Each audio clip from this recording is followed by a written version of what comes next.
Petrol diesel ధరలు మళ్ళీ పెరుగుతాయి. దాదాపు ఒక నెల రోజుల పాటు ఒకేసారి పెంచకుండా అలవాటు చేస్తూ పెంచడం చేస్తారనేది నేను మొన్నే ప్రస్తావించాను. మొన్నటిసారి రూ.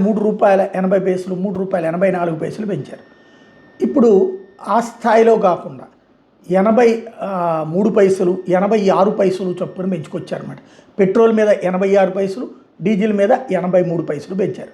తద్వారా భారం ఒక్కసారిగా అనిపించదు. ఓవరాల్గా పెట్రోల్ మీద డీజిల్ వస్తే ఇప్పటికే అంటే రాష్ట్ర ప్రభుత్వాలు ఆల్రెడీ ఆంధ్ర తెలంగాణలో బాధలు ఎక్కువగానే ఉన్నాయి కదా. ఇది 4 రోజుల్లోనే రెండోసారి పెంచిన ఆ 80 పైసలే కదా, ఆ రూ. 1 కదా అన్నటువంటిది ఉంటుంది. హైదరాబాద్లో అయితే ఇప్పుడు పెట్రోల్ రూ. 111.77 వచ్చింది. డీజిల్ వచ్చేటప్పటికి రూ. 99.89. మరి పక్క రాష్ట్రమైన ఆంధ్రాలో అంతకంటే ఎక్కువ. విజయవాడలో లీటర్ పెట్రోల్ రూ. 114.48, 114.5 అన్నమాట. అదే సందర్భంలో డీజిల్ రూ. 102.17. ఇది ప్రస్తుతం ధర.